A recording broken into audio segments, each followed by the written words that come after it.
الله كان عليكم رقيبا يا أيها الذين آمنوا اتقوا الله حق تقاته ولا تموتن إلا وأنتم مسلمون يا أيها الذين آمنوا اتقوا الله وقولوا قولا سديدا يصلح لكم أعمالكم ويغفر لكم ذنوبكم ومن يطع الله ورسوله فقد فاز فوزا عظيما وقال تعالى أعوذ بالله من الشيطان الرجيم وأقيموا الصلاة ولا تكونوا من المشركين প্রশংসা মাত্রই আল্লাহ সুবহানাহু ওয়া তাআলার। দরুদ ও সালাম বর্ষিত হোক আমাদের নবী মুহাম্মদ রাসূলুল্লাহ সাল্লাল্লাহু আলাইহি ওয়াসাল্লাম। শান্তি বর্ষিত হোক তার পরিবার বর্গের উপর, শান্তি বর্ষিত হোক আসহাবে কেরামের উপর, শান্তি বর্ষিত হোক তাবেঈনগণের উপর, শান্তি বর্ষিত হোক যে সমস্ত মুসলিম নর নারী আল্লাহ এবং তার রাসূলের আনুগত্য করে এই দুনিয়া হতে বিদায় নিয়ে কবরে চলে গেছেন। তাদের মধ্যে আমাদের আত্মীয় স্বজন, মা বাবা, ভাই বোন অনেকেই কবরে চলে গেছেন। জানি না কবরে তাদের সাথে কিরূপ আচরণ করা হচ্ছে। আল্লাহর কাছে আরজ করি, আল্লাহ তুমি তাদের কবরে আযাবগুলো মাফ করে দাও, তাদেরকে ক্ষমা করে দাও এবং তাদের প্রতি রহমত বর্ষণ করো। আল্লাহুম্মা গফির লাহুম ওয়ারহামহুম। শান্তি বর্ষিত হোক যারা জীবিত অবস্থায় বহু ত্যাগ, তিতিক্ষা, যন্ত্রণা, লাঞ্ছনা, গঞ্জনা সহ্য করে আল্লাহ এবং তার রাসূলের আনুগত্য করে যাচ্ছে ওই সমস্ত মুসলিমদের উপর আল্লাহ তাদেরকে হেফাজত করুন, হাফিজাহুমুল্লাহ। সম্মানিত উপস্থিত, আমার প্রাণ প্রিয় মুসল্লিয়ান কেরাম, মহিলা মুসাল্লাতে উপস্থিত আমার মা ও বোনেরা, ধারাবাহিকভাবে আলোচনা চলছিল সালাতের বিভিন্ন দিক নিয়ে। গত সপ্তাহে আলোচনা করেছি হুকম তারিকিস সালাত, নামাজ ত্যাগকারীর বিধান। আজও সেই বিষয়ের বাকি অংশটুকু আলোচনা করব ইনশাআল্লাহ। হুকম তারিকিস সালাত, নামাজ ত্যাগকারীর বিধান। নামাজ বা সালাত যদি কেউ ত্যাগ করে তার হুকুম কি? সে কি মুসলিম না মুসলমান নয়? সে কি মুসলমান থাকে না মুসলমান থাকে না? তার আগে আলোচনা শুরু করেছিলাম যে বাংলাদেশ, ভারত, পাকিস্তান এই তিনটি দেশে মুসলিম এবং সাথে সাথে সালাত ত্যাগকারীর সংখ্যা খুব বেশি, বেনামাজের সংখ্যা খুব বেশি, যেটা অন্য কোনো দেশে আর দেখা যায় না। ভারত উপমহাদেশে এটা খুব বেশি, বিশেষ করে বাংলাদেশ আমাদের দেশ।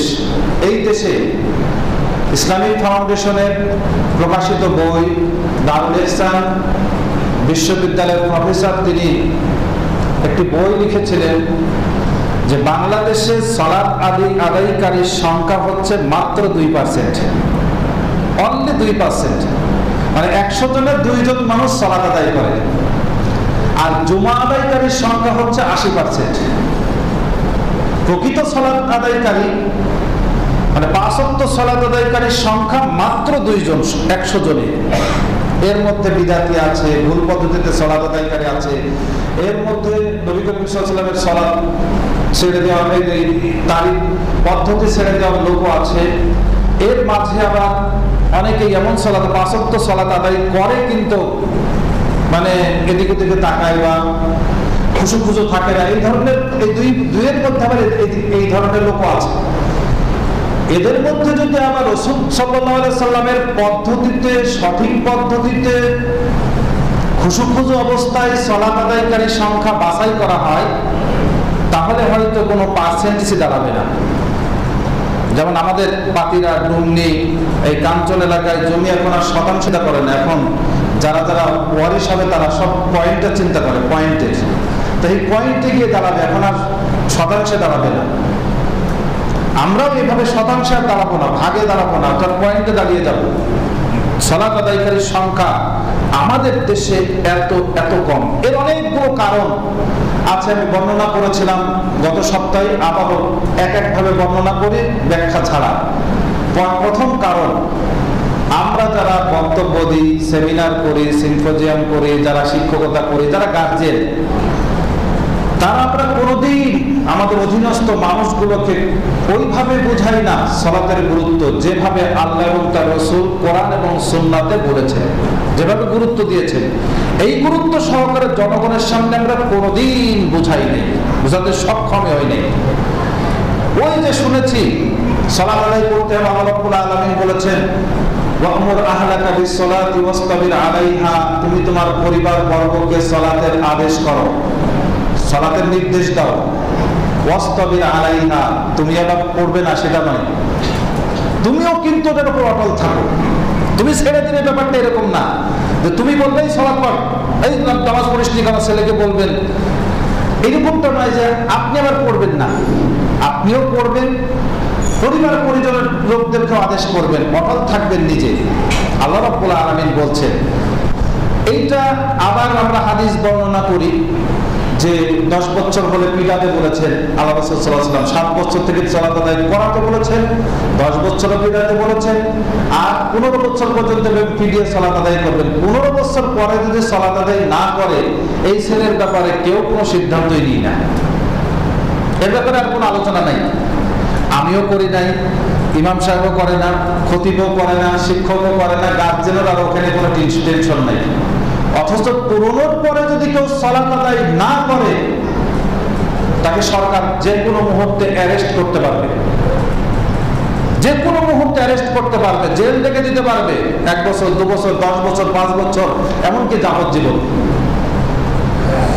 এমনকি যাবজ্জীবন। তাতেও যদি না হয়, তাহলে শেষ পর্যন্ত তাকে মৃত্যুদণ্ড পর্যন্ত দিতে পারবে সরকারের কাজ। এটা কোনো অপরাধ লাগবে না, কেন সালাত নিজেই একটা অপরাধ ত্যাগ করা। সালাত ত্যাগ করা বিশাল অপরাধ, যেটা আমাদের মাঝে কোনোদিন আমরা আলোচনাই করি নাই, কেউ না, না বক্তব্যের মাঝে করেছি, না ক্লাসে করেছি, না ছেলেদের সামনে করেছি, না মানুষকে বলেছি, কাউকে বলি নাই, কেউ ভয়ে বলি নাই, কেউ শরমে বলি নাই, আর কেউ হয়তো জানি না, এই কারণে বলি নাই। 2 নম্বর কারণ, যদি কোনো সময় বর্ণনা করেছি সালাত আদায় করুন, সালাত পড়লে জান্নাত পাওয়া যাবে, সালাত পড়লে জান্নাত পাওয়া যাবে, সালাত পড়লে এই হবে সেই হবে, লাভটা দেখিয়েছি, কোনোদিন ক্ষতি দেখাই নাই। আমরা মানুষ লাভটা না বুঝলেও ক্ষতিটা ঠিকই বুঝি, ভালোভাবে ভাষায় বুঝি নাই। আমরা বাংলাদেশের মানুষ শুধু খবর পেয়েছি যে চীন থেকে করোনা ভাইরাস ছড়ানো শুরু করেছে, এরপরে আস্তে আস্তে বাংলাদেশে ঢুকে পড়েছে। রাস্তাঘাট, দোকানপাট, ব্যবসা বাণিজ্য, চলাফেরা, উঠা বসা, খাওয়া দাওয়া সব লক করে দিয়েছে। এটার নামে তো লকডাউন দিয়েছিল নাকি? কেন? যদি একবার ধরে ফেলে তাহলে শেষ। লাভটা এটা বুঝি নাই, যে লাভ কত হচ্ছে এটা নিয়ে চিন্তা করি নাই, লাভ হবে কিনা এটা বুঝি নাই, কিন্তু ক্ষতি হতে দেবো না শরীরের, ক্ষতিটা কি বুঝেছি। আমরা মানুষ লাভটা না বুঝলেও, লাভটা অনেক সময় ভুলে গেলেও ক্ষতি কেউ হতে দিই না, কেউ ক্ষতি হতে দিই না। সালাত না পড়লে যে ক্ষতি হয়, একজন মানুষ সালাত না পড়লে সে যে জাহান্নামে যাবে, দুনিয়ায় সালাত আদায় নাকারী, বেনামাজি মুসলিম না, বেনামাজি যে চুরির চাইতেও বড় অপরাধকারী, নামাজ সালাত ছেড়ে দিলে যে সে ডাকাতের চাইতেও বড় অপরাধ করে, জিনার চাইতেও বড় অপরাধ করে, ব্যভিচার চাইতেও বড় অপরাধ করে, এই বিষয়টা কোনোদিন কেউ বক্তব্যের মাঝে কেউ কোনোদিন ফুটিয়ে তুলে নেই। 3 নম্বর কারণ, অনেক সময় আমরা আলোচনা করেছি যে সালাত আদায় না করলে জান্নাতে যাওয়া যাবে, ফজিলত বর্ণনা করেছি। আবার ক্ষতি যদি কিছু বলি তাহলে বলেছি আখিরাতের ব্যাপারে, দুনিয়ার ব্যাপারে কেউ কোনোদিন বলি নাই যে দুনিয়ায় সালাত আদায় না করলে তার শাস্তি আছে। এই কথাটা আমরা কোনোদিন ভুলে উচ্চারণ করি না। শুধু আলোচনা কি, ইমাম সাহেব যদি কোনোদিন জানাজার সালাত আদায় না করায় তাহলে সেদিন খবর আছে ইমাম সাহেবের। আর ইমাম সাহেব থাকে কেমনে দেখবো, আমার ভাই জানাজার সালাত আদায় করবে না, এটা অসম্ভব। কেমনে পারলো ইমাম সাহেব বলতে, আমি এত ভালোবাসি ইমাম সাহেব, ইমাম সাহেবের থাকি সারাদিন, ইমাম সাহেবের ভাতও মাঝে মধ্যে এনে দিই, যে বাড়ি খাই সে বাড়ি থেকে। আমার ভাই সালাত আদায় করবে না, আরো তোমার ভাই না, ও আপনার ভাই না, আমি বলি নাই, আল্লাহ সুবহানাহু ওয়া তাআলা বলেছেন। কিভাবে বলেছেন? আল্লাহ রাব্বুল আলামিন বলেছেন, ফাইন তাবু ওয়া আকামুস সালাতা ওয়া আতুস যাকাতা ফাইখওয়ানুকুম ফিদ-দীন। যদি তারা তওবা করে নাই, সালাত আদায় করে, যাকাত দেয়, সে তোমার দ্বীনি ভাই। আরেকটা ঘুরান না, একবার সালাত আদায় করে না, তওবাও করে না, যাকাতও দেয় না, সে তোমার দ্বীনি ভাই না। অথচ আল্লাহ রাব্বুল আলামিন বলেছেন, দুই দল, মুসলমানদের দুই দল ঝগড়া বিবাদে লিপ্ত হয়েছে, ওয়াইন তায়ফাতানি মিনাল মুমিনিনা ইকতাতালু ফাসলিহু বাইনাহুমা, দুই দল ঝগড়া বিবাদে মারামারি শুরু হয়ে যাচ্ছে, ফাসলিহু বাইনাহুমা, তোমরা উভয় একটা পক্ষ গিয়ে মীমাংসা করে দাও। তারা কিন্তু মুমিন, তাদেরকেও মুমিন বলেছেন, অথচ মারামারি করতে যাচ্ছে। তাদেরকে আপনি কাফের বলতে পারবেন না। আজ আমরা বাংলাদেশের কথাই ভাবি, আমরা রাজনৈতিক দল দুই পক্ষই মুসলমান গ্যাঞ্জাম করছে, এদেরকে আপনি অন্য ধর্ম বলতে পারবেন না, এরা মুসলিম। মুসলমান মারামারি করছে, সে অমুসলিম হয়ে যায় না। যদিও মুসলমানকে হত্যা করলে তার বড় শাস্তি অন্যান্য পাপের চাইতে তাকে 5টি বড় বড় অপরাধ সাব্যস্ত করা হবে এবং তাকে 5টি বড় বড় শাস্তি প্রদান করা হবে কেউ যদি কোনো মুসলমানকে হত্যা করে। কিন্তু তাই বলে তাকে কাফের বলা হয়নি, সে ফাসিক মুসলিম, সে ফাসিক মুসলিম কিন্তু কাফের নয়। কিন্তু সালাত আদায় না করলে আল্লাহ রাব্বুল আলামিন তাকে মুসলমান ভাই বলেন নাই। আবার আল্লাহ রাব্বুল আলামিন সূরা হুজরাতের 9 নম্বর আয়াত 10 নম্বর আয়াতে গিয়ে বলছেন, ইন্নামাল মুমিনুনা ইখওয়াতুন ফাসলিহু বাইনা আখওয়াইকুম, মুমিনরা পরস্পরের ভাই। কি করবে? ওদের মধ্যে যদি গ্যাঞ্জাম বেঁধে যায়, ফাসলিহু বাইনা আখওয়াইকুম, তাহলে তোমাদের ভাইয়ের মধ্যে সমাধান করে দাও। তাহলে সেও তোমাদের দ্বীনি ভাই। কিন্তু সালাত যদি ছেড়ে দেয় তাহলে দ্বীনি ভাই নাই, দ্বীনি ভাই হওয়া সম্ভব নয়। তো তার জন্য আপনার জানাজার জন্য এত মন কাঁদে কেন? বেনামাজি মুসলিম নয়, বিশ্বের সমস্ত ওলামায়ে কেরামরা একমত। বাংলাদেশের বৃহৎ বৃহৎ আলেম এটাকে একমত পোষণ করেছেন। শোনেন, একটি বই আছে বাংলাদেশে, প্রখ্যাত একজন আলেম এটাকে করেছে, তর্জমা করেছে, হুকমু তারিকিস সালাত, সালাত ত্যাগকারীর বিধান। বইটি তর্জমা করেছেন বাংলাদেশের প্রখ্যাত আলেম শেখ আকরামুজ্জামান বিন আব্দুস সালাম মাদানী। এর আগেও তর্জমা করেছিলেন শেখ মতিউর রহমান মাদানী। আরো অনেকেই তর্জমা করেছেন। বইটি বেশি পৃষ্ঠা না, সর্বোচ্চ 40 থেকে 42 পৃষ্ঠা এরকম হবে। দামও মনে হয় 10 থেকে 15 টাকা। আপনারা বইটা নিয়ে পড়ে দেখবেন। বইটার মূল লেখকের নাম হচ্ছে মুহাম্মদ ইবনে সালেহ আল উসাইমিন। 20 শতাব্দীর সবচাইতে 3 জন বড় আলেমের দ্বিতীয় যার নাম এসেছে তিনি হচ্ছেন মুহাম্মদ ইবনে সালেহ আল উসাইমিন। তিনি আশ্চর্য কথা বলেছেন সালাত ত্যাগকারী সম্পর্কে। আমি যদি এখন বলি আমাকে মনে হয় বাইরে দিয়ে দেবেন না মসজিদ থেকে। বইটি যেটা লিখেছে যদি আপনি দলিল সহকারে যদি একবার বর্ণনা করে আমাকে মসজিদ থেকে বের হতে দিবেন না, এত কঠোর। সালাত ত্যাগকারী মুসলমান থাকতেই পারে না। 4 নম্বর কারণ, বাংলাদেশ, ভারত, পাকিস্তানের বেনামাজির সংখ্যা এত বেশি হওয়ার 4 নম্বর কারণ হচ্ছে শিক্ষা ব্যবস্থা। দোয়া কালাম সূরা এগুলো না জানা। বাংলাদেশে, ভারতে একই অবস্থা, পাকিস্তানে একই অবস্থা, খুব বেশি ব্যতিক্রম নয়। শিক্ষা ব্যবস্থা একটি বড় কারণ। একটা ছেলে মুসলমান, তো রক্ত মুসলমান, যাই করুক না কেন, বাড়িতে কোনো বিপদ আপদ আসলে তার ইচ্ছা হয় একটু আল্লাহকে ডাকি। আরে ফিরাউন যদি পারে তাহলে আপনারা পারবেন না কেন? ফিরাউনে কিন্তু একটা নয়, দুইটা নয়, মুসা আলাইহিস সালামের আমলে প্রায় 9টা মতো গজব এসেছে একের পর এক। ফিরাউন কিন্তু গোপনে গিয়ে আল্লাহকে ডেকেছে। শেষটাও মৃত্যুর সময়ও তিনি আল্লাহকেই ডেকেছেন। তিনি কি বলেছেন জানেন? আমানতু আন্নাহু লা ইলাহা ইল্লাল্লাযী আমানাত বিহি বানু ইসরাঈল। হে আল্লাহ, তুমি আমাকে সুবাও কে, দুবাও কে মারে, আমাকে মারো কে? আমি তো ঈমান আনলাম সেই আল্লাহর উপরে যে আল্লাহর উপরে ঈমান এনে বেঁচে গেছে বনী ইসরাঈলগণ, আমি তো মুসলমানদের একজন, আনা মিনাল মুসলিমিন, আমি মুসলমানদের একজন, ফিরআউনও বলেছিল। আর মুসলমানদের থাকবে না মানে বিপদে হয়েছে, বাবা মারা গেছে, দাদা মারা গেছে, হঠাৎ করে সবাই বলছে যে একটু চলো, তোমার বাপ মারা গেছে, একটু মসজিদে চলো। আর মসজিদে এসেছে, ডক্টরেট ডিগ্রি পাস করেছে বা ডাক্তার হয়েছে, ইঞ্জিনিয়ার হয়েছে, বড় শিক্ষিত মানুষ, সালাতে দাঁড়িয়েছে, দেখছে যে আরে সূরা ফাতিহা মুখস্থ নেই। আরে সূরা ফাতিহাটা কিছু পারলে অন্য সূরা পারি না, রুকু কিভাবে করতে হয় শিখি নাই, রুকুর দোয়া পারি না। কারণ আমাদের বাংলাদেশের মানুষের একটি স্বভাব হচ্ছে সিজদা করাকে আমরা বড় অপমান মনে করি, বিশেষ করে বড় ধাপের মানুষ যারা, এটা আমরা খুব অপমান মনে করি, আল্লাহর সামনে নত হওয়া অনেক বড় অপমান মনে করি। অথচ এই লোকটি তার অধীন, তার উপরে যে লেভেলে যে আছে তার সামনে মাথা নত করছে, দরকার পড়ে তার পায়ে চুমাও দেয় অনেকে। তার চাইতে বড় নেতা, এক নেতা তার বড় নেতাকে কত মাথা নিচু করে তাকে সালাম দেয়, কত সম্মান দেখায়। অথচ যিনি আমাকে আপনাকে সৃষ্টি করেছেন তার সামনে মাথা নত করাকে সে অনেক বড় অপমান মনে করে, যার কারণে তার সিজদা কপালে জোটে নেই।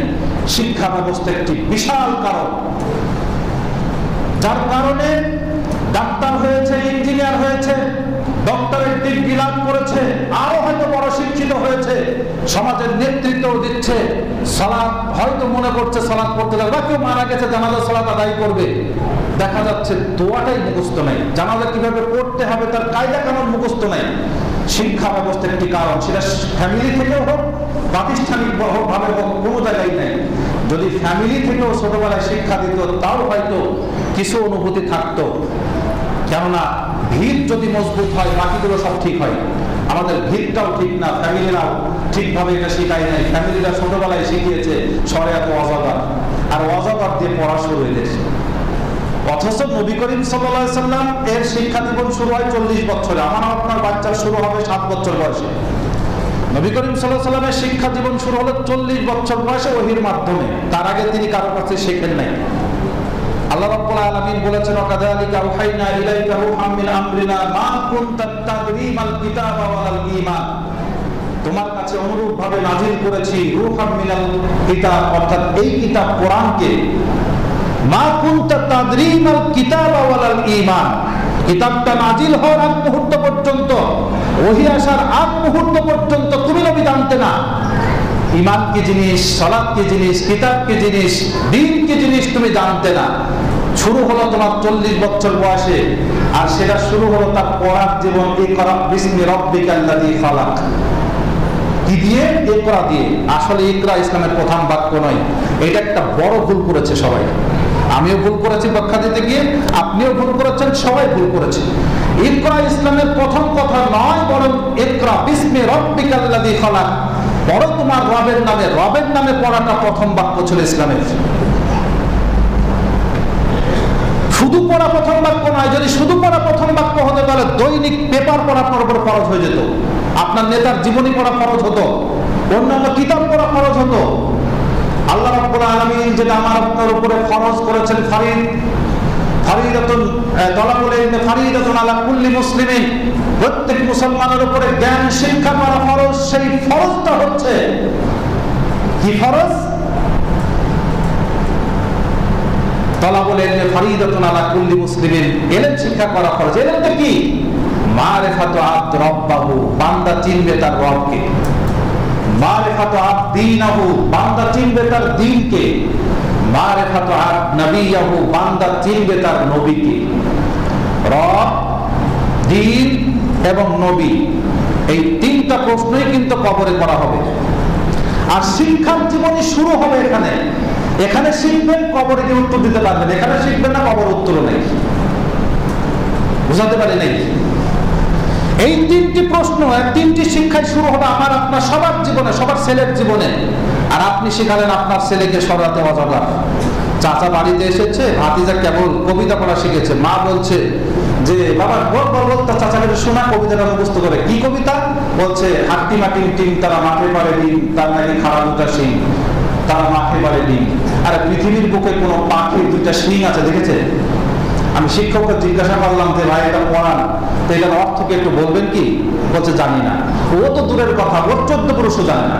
এই শিক্ষকও মিথ্যাবাদী, যে লিখেছে সেও মিথ্যাবাদী। যতদিন পর্যন্ত শেখাবে ততদিন পর্যন্ত মুসলিম ছেলেদের মাথায় শুধু ঘুষি ঢুকিয়েছে। আশ্চর্য হয়ে না। আমি একটা কবিতা মুখস্থ করতে 3তে 15 দিন লেগেছিল, 8 লাইনটাও। 8 লাইন কবিতা নাকি পরীক্ষায় আসবে, মুখস্থ করেছে খুব কষ্ট করে। পরে বড় হয়ে জেনেছে এই কবিতার মধ্যে শুধু ঘুষি আছে, কিছু নাই, এটা উপকার পাই নাই কিছু। কি কবিতা? আষাঢ় কবিতা। নীল নবঘনে আষাঢ় গগনে তিল ঠাই আর নাহিরে ও গোয়াজ তোরা যাসনে ঘরের বাইরে। আষাঢ় মাসে আকাশে মেঘ থাকবে, আকাশে ঘন ঘন থাকবে মেঘের, হালকা বৃষ্টি হবে, এটা স্বাভাবিক। এইটা নিয়ে কবিতা বানিয়ে মানুষের কাছে শোনাতে হবে, এটার মধ্যে কি আছে?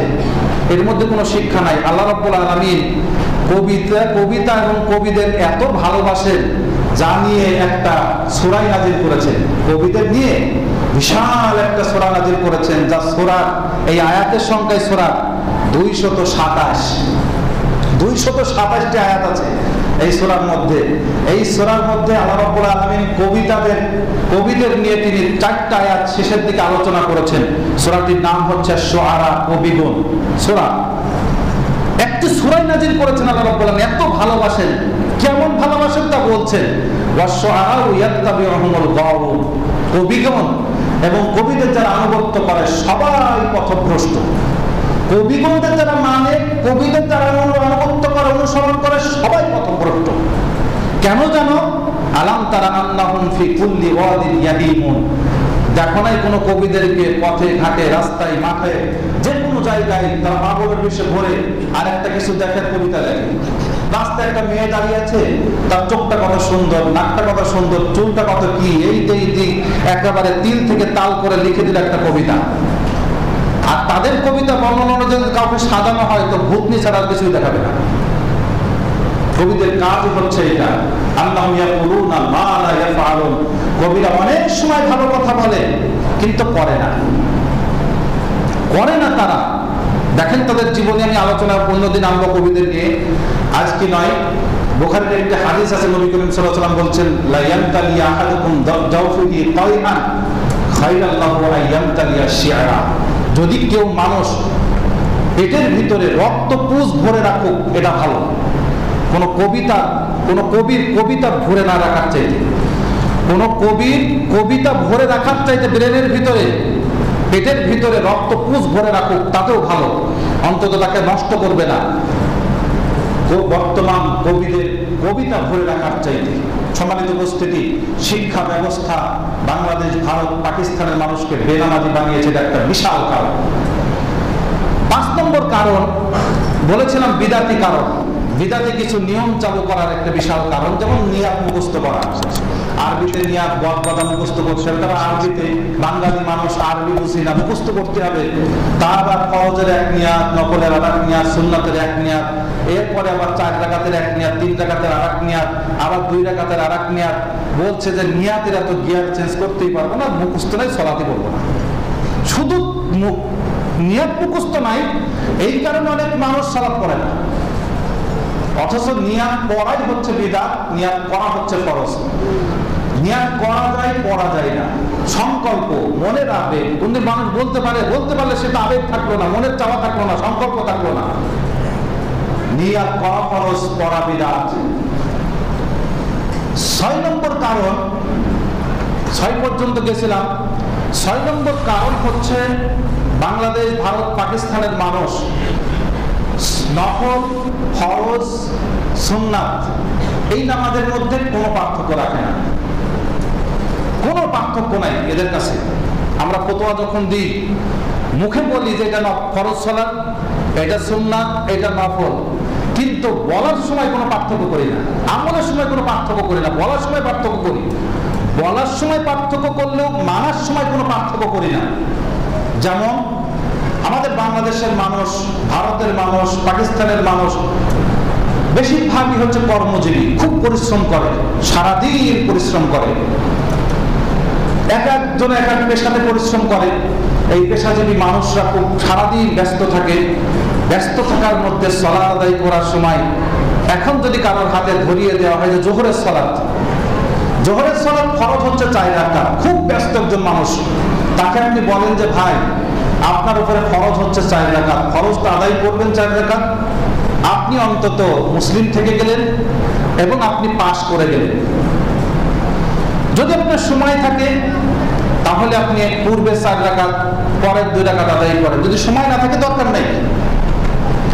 বহু এরকম ডাক্তার ইঞ্জিনিয়ার সাথে আমাদেরও কথা হয়, আমি একটা নয়, 2টা নয়, 7টা গ্রুপে, হোয়াটসঅ্যাপ গ্রুপে প্রশ্নের জবাব দিয়েছি, 7টা গ্রুপে, মহিলাদের 2টা, 5টা হচ্ছে পুরুষদের।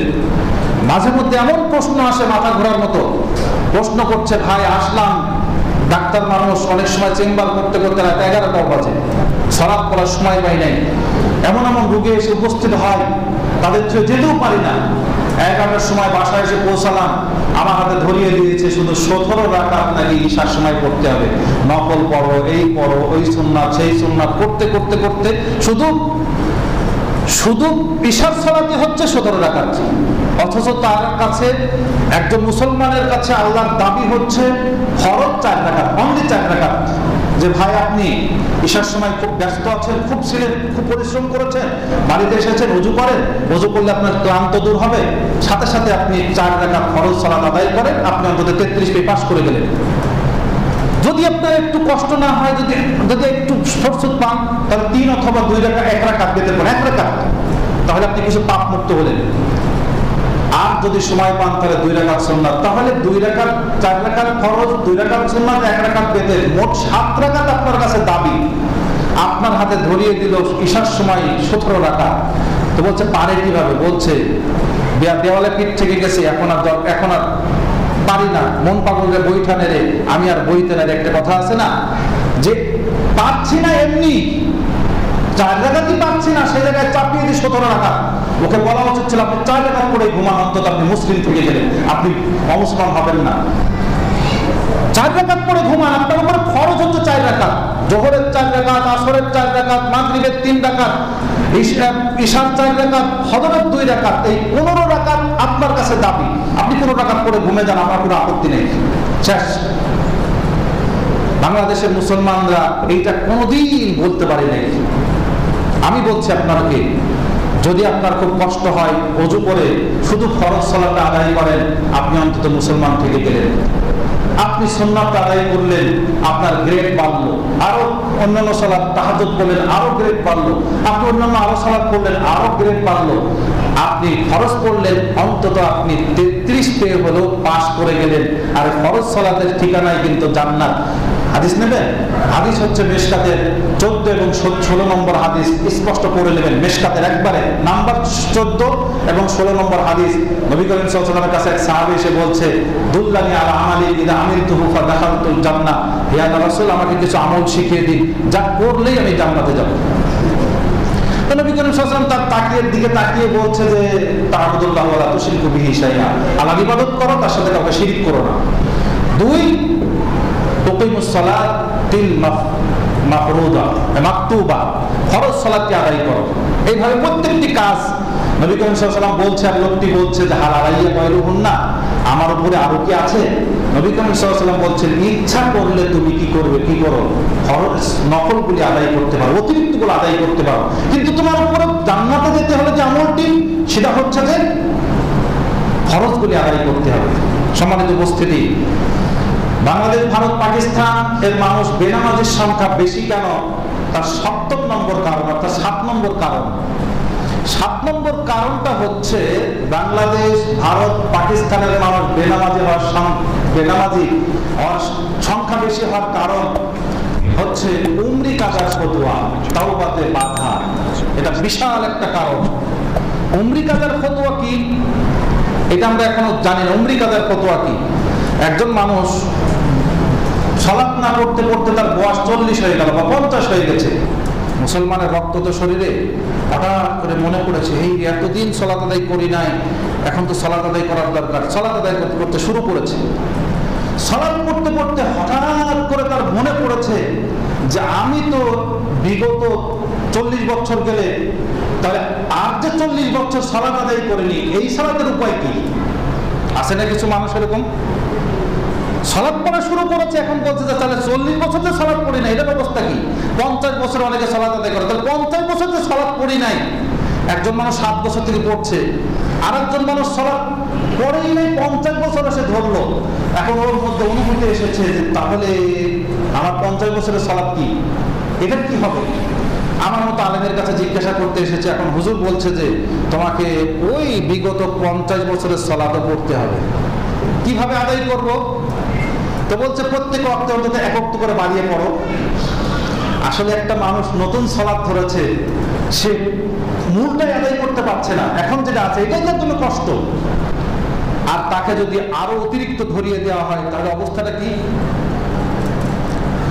ঠিক এইরকম একজন লোকের ঘটনা ঘটেছে খুলনা খালিশপুরে। তো এই লোকটি ইঞ্জিনিয়ার ছিল, হঠাৎ করে 55 বছর বয়সে সালাত ধরেছে। সালাত ধরার পরে সবাই বলেছে উমরি কাদা করতে হবে, পড়া শুরু করে দিয়েছে।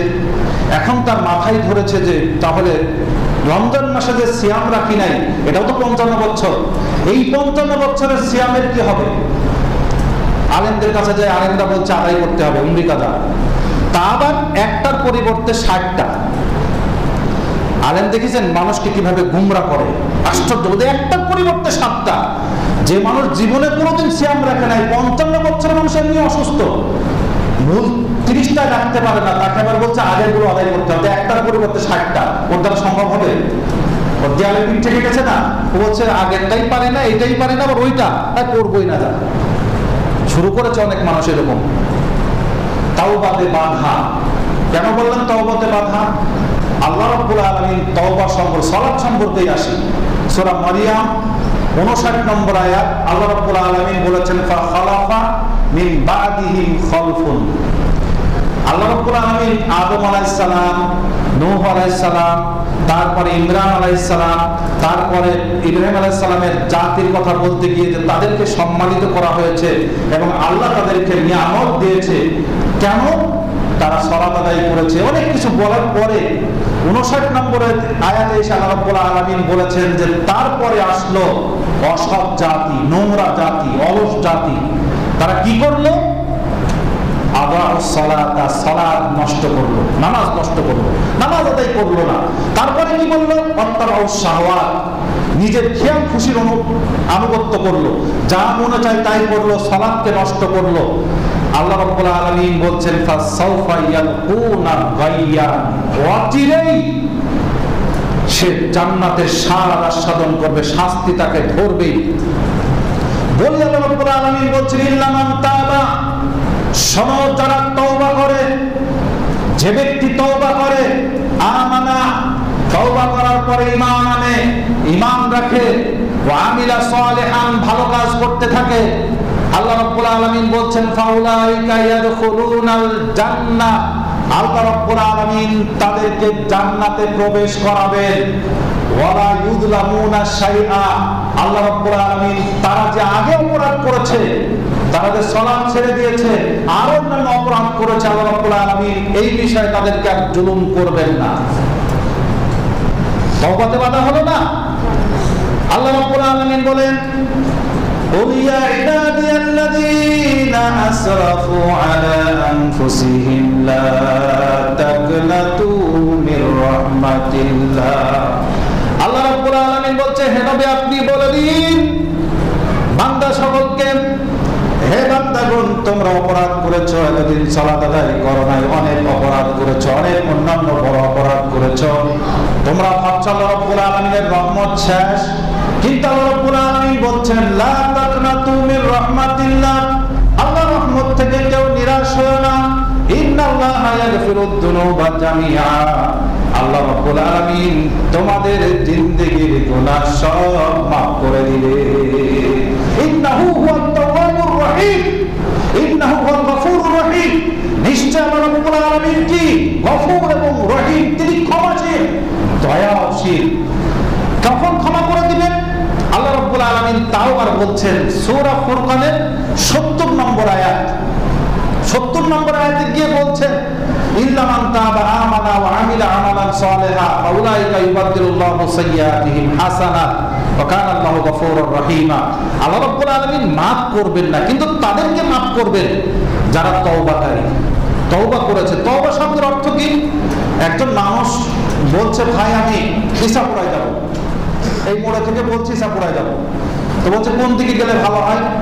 কিছু মানুষ আছে না উল্টা পথ দেখিয়ে বলছে এই দিকে যান, এইদিকে যেতে যেতে যেদিকে পাবেন গিয়ে জিজ্ঞাসা করবেন যে ইসাপুরা কত দূর দেখবেন বলে দিবে। যাওয়ার পরে হয়তো 300 ফুটের কাছে গিয়েছে, ব্রিজের কাছে গিয়ে জিজ্ঞাসা করছে ভাই আমি তো ইসাপুরা যাবো, আর কত দূর? তো বলছে আপনি চলা শুরু করছেন কোত্থেকে? বলছে আমি পাতিরা পশ্চিম পাড়ার তলনা যে মোড়টা আছে মোড় থেকে। তো বলছে ভাই আপনি ভুল করেছেন, আবার ওই মোড়ে ফেরত যান। এই যে ফেরতে আসলো এইটার নাম হচ্ছে ইসাপুরা, এইটার নাম হচ্ছে তওবা করা, ফেরত আসা। আর এখান থেকে যে 300 ফুট পর্যন্ত গেছে এটা হলো অপরাধ। যখনই ফিরে আসলো রব্বুল আলামিন বলছেন লামান তাবা, যদি সে তওবা করে, আমানা ঈমান রাখে, আমিলা আমালান সালিহা ভালো কাজ করতে থাকে, ফাউলাইকা ইউবাদদিলুল্লাহু সাইয়্যাতিহিম হাসানাত, আল্লাহ রাব্বুল আলামিন তার সমস্ত পাপগুলোকে ক্ষমা করে দিয়ে ওই জায়গায় পাপ সওয়াব দিয়ে পরিবর্তন করে দিবে। ছিল পাপ, আসবে সওয়াব। আল্লাহ রাব্বুল আলামিন বলছেন আল্লাহু গফুরুর রহিম, আল্লাহ রাব্বুল আলামিন শুধু ক্ষমা করবেন না, দয়াও করবেন। আরেকটা আয়াত এসেছে সূরা তাহার মধ্যে 82 নম্বর আয়াত আল্লাহ রাব্বুল আলামিন বলছেন ইন্নী লা গফফারুন, নিশ্চয় ক্ষমা করে দেব। মান তাবা, যে ব্যক্তি তওবা করে, আমানা ঈমান রাখে, আমিলা সালিহান ভালো কাজ করে, সুম্মা তাবা এবং হেদায়েতের রাস্তায় অটল থাকে, আল্লাহ রাব্বুল আলামিন বলছেন তাদেরকে আমি ক্ষমা করে দেব।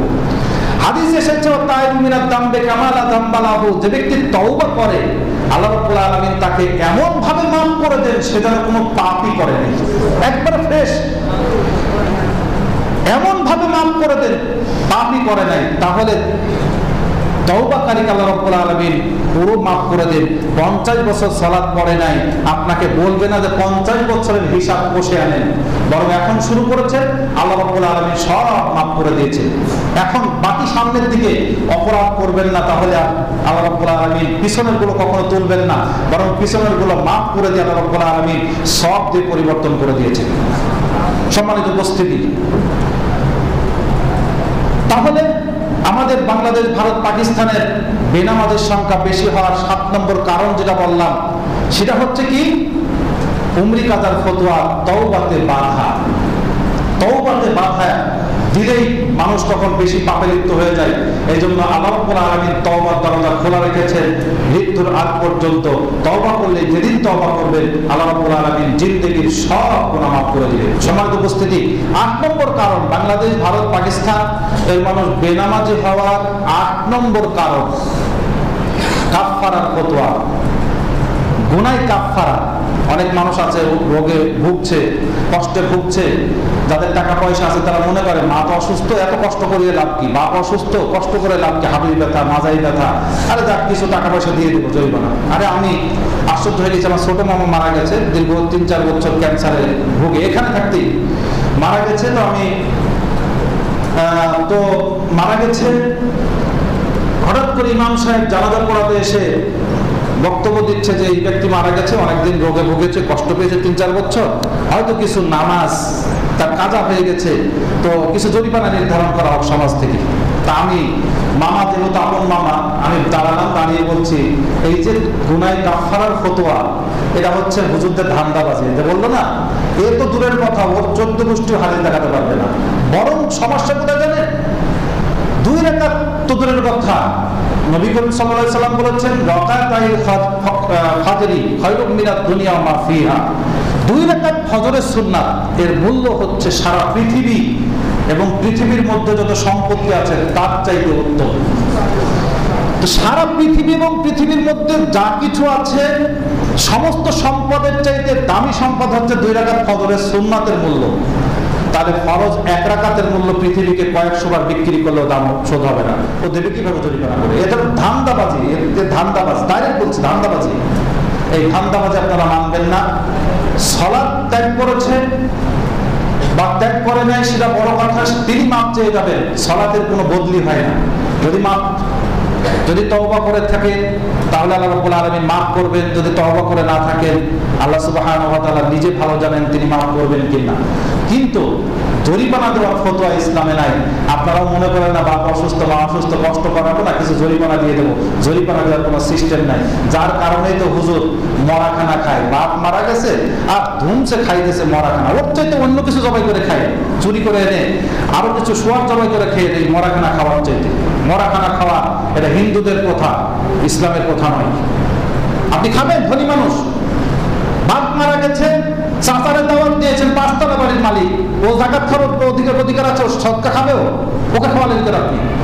নিজে রান্না করলেন, যে দান করে সে খেতে পারে না, তার জন্য হারাম। বমি খাওয়ার সমতুল্য বলেছেন নবী করিম সাল্লাল্লাহু আলাইহি ওয়াসাল্লাম।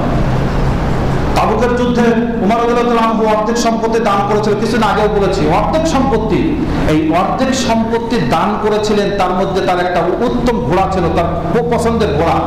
বহুদিন পরে তিনি এই ঘোড়াটি দেখছেন, যে কিনেছে তার কাছে দেখছে যে খুব জীর্ণ শীর্ণ হয়ে গেছে, খুব কষ্ট লাগছে। আল্লাহ রাসূলের কাছে বলছে যে ওই ঘোড়াটিকে আমি কিনে আনতে পারবো তার কাছ থেকে? নবী করিম সাল্লাল্লাহু আলাইহি ওয়াসাল্লাম ওমর রাদিয়াল্লাহু আনহুকে বলছে, তুমি কি বমি করে বমি খাইতে চাও? তার মানে দান করলে সেই জিনিস কেনাই জায়েজ না। খাওয়া তো দূরের কথা, কিনতেই পারবেন না সেই জিনিস দান করে। অনেকে মানুষ মুরগি দান করেছে, বলছে আমি কিনে নিই মুরগিটা, দাম দিয়ে দিই। আপনি কিনতে পারবেন না, ওটা আপনার না, আপনি দান করে দিয়েছেন, শেষ আপনার। আর আপনি দান করছেন বাপের নামে, মৃত্যু বাপের নামে, তাও আবার আপনি নিজে খাচ্ছেন, আপনার শরমও করেন একটু। আপনি খাচ্ছেন, আপনার ছেলে মেয়ে খাওয়াচ্ছেন, আবার ধনী আপনার চাচাকে খাওয়াচ্ছেন, আবার হুজুরদেরও খাওয়াচ্ছেন, আবার না খাইলে হুজুরদের উপর রাগও হচ্ছে। আশ্চর্য। এই কাফারার ফতোয়া ছাড়েন। 9 নম্বর কারণ বলে শেষ করছি, এটা সবচেয়ে বড় কারণ যে আমরা বাংলাদেশ, ভারত, পাকিস্তানের মানুষ বেনামাজি হস। কারণ 9 নম্বর কারণ হচ্ছে আমরা মুসলিম এই নামাজের সংজ্ঞাই জানি না, সালাত আদায়কারীর সংজ্ঞা জানি না। কেমন? যদি কোনোদিন কাউকে ঈদের নামাজ পড়তে দেখি, তারপরেও তাকে নামাজি বলি আমরা। যদি শুক্রবারে আসে তো জুমার সালাত আদায় করে, তাকেও নামাজি বলি। শুধু মাগরিব আসে, বলে হ্যাঁ ও তো ব্যক্তি সালাত আদায় করে, নামাজ পড়ে, হ্যাঁ নামাজ পড়ে তো মসজিদে দেখি মাঝে মধ্যে, শুধু মাগরিব পড়ে। যদি কেউ 2 ওয়াক্ত পড়ে তাকে আমরা নামাজি বলি, যদি 3 ওয়াক্ত পড়ে তাকেও নামাজি বলি। আর ইসলামের দৃষ্টিতে 4 ওয়াক্তও কেউ যদি পড়ে তাহলেও সে নামাজি না, বেনামাজি। 4 ওয়াক্ত পড়ে, 1 ওয়াক্ত পড়ে না, সে বেনামাজি। এরকম যদি ফতোয়া ধরা হয়, অনেক ফতোয়া আছে। যেমন কেউ যদি হজ করতে যায় তার উপরে তওয়াফ ফরজ 7 ভুল্লি, কেউ যদি 6 ভুল্লি দেয় তার হজ হবে না। কেউ যদি 8টা দেয় বিধান করার কারণে, বেশি করার কারণে তার হজ হবে না, তাহলে তাকে 7টাই করতে হবে। 7টা করার কারণে তার 7টা তার উপরে ফরজ, 7টা করলে তার কি হবে? কেউ যদি 6টা করে তাও হবে না, আবার কেউ যদি 9টা 8টা করে তাও হবে না। আল্লাহ রাব্বুল আলামিন আমার আপনার উপরে ফরজ করেছেন 7 তওয়াফ। সাফা মারওয়া দৌড়াইবার 7টা, আপনি যদি 6 বার দৌড়ান হবে না। এরকম অনেক ফতোয়া আছে, যা বলতে লাগলে এখন এটাই শুধু আধা ঘন্টা লাগবে, তো বলতে চাচ্ছি না। 5 ওয়াক্ত ফরজ, 5 ওয়াক্ত সালাত আমাদের উপরে ফরজ করেছেন। এই 5 ওয়াক্তই আদায় করতে হবে যথাসময়ে, আল্লাহ রাসূল সাল্লাল্লাহু আলাইহি ওয়াসাল্লামের নিয়মে, যথা টাইমে আদায় করলেই এবং জামাতের সহিত আদায় করলেই প্রকৃতপক্ষে সেই হচ্ছে সালাত আদায়কারী বা নামাজি। কেউ যদি 1 ওয়াক্ত ছেড়ে দেয়, 6 ওয়াক্ত আদায় করেছে, ফজরের 2 রাকাত ফরজ, 2 রাকাত সালাত ছেড়ে দিয়েছে, তাহলে সেও মুসলিম নয়। এখন বলবেন যে হুজুর সে তো 4 রাকাত পড়েছে, এর মধ্যে আর মোটেই যে পড়ে না, তার মধ্যে একটু পার্থক্য করবেন না? আমি বলছি মোটেও পার্থক্য না। একজন হচ্ছে পরিশ্রমী বেনামাজি, আর একজনই হচ্ছে কম পরিশ্রমী বিনা পরিশ্রমী বেনামাজি। একজন পরিশ্রম করে বেনামাজি হয়েছে, আর একজন পরিশ্রম না করে বেনামাজি হয়েছে। আল্লাহ সুবহানাহু ওয়া তাআলা আমাদেরকে তৌফিক দান করুক। এই 9টা কারণ আমাদের সমাজ থেকে দূর করে প্রত্যেক বাড়িতে, প্রত্যেক ব্যক্তি যাদের উপরে সালাত ফরজ হয়েছে তাদেরকে মসজিদে এসে জামাতের সহিত সালাত আদায় করার তৌফিক আল্লাহ সুবহানাহু ওয়া তাআলা দিয়ে দেন। যেদিন মানুষ যাদের উপরে ফরজ সালাত হয়েছে, প্রত্যেক মুসলমান যথাসময়ে যথা নিয়মে জামাতের সহিত 5 ওয়াক্ত ফরজ সালাত আদায় করা শুরু করবে, সেদিন ইসলাম এমনি অটো কায়েম হবে এবং সেদিন মুসলমানরা আবার সেই সোনালী ঐতিহ্যে ফিরে আসবে, তাদের অধঃপতন ঠেকাতে সম্ভব হবে, নচেত নয়। আল্লাহ রাব্বুল আলামিন আমাদেরকে 5 ওয়াক্ত ফরজ সালাত আদায় করার তৌফিক দান করুন। প্রতিপালক তুমি বড় দয়াবান, তুমি বড় ক্ষমাবান, তোমার অনেক দয়া, একটু দয়া দিয়ে আমাদের সবাইকে 5 ওয়াক্ত ফরজ সালাত আদায় করার তৌফিক দান করুন। সুবহানাকাল্লাহুম্মা ওয়া বিহামদিকা আশহাদু আল্লা ইলাহা ইল্লা আনতা আস্তাগফিরুকা ওয়া আতুবু ইলাইক।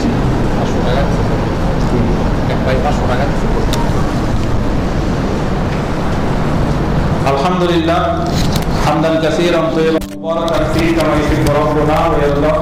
আশহাদু আল্লা ইলাহা ইল্লাল্লাহ ওয়া আশহাদু আন্না মুহাম্মাদান আবদুহু ওয়া রাসূলুহু।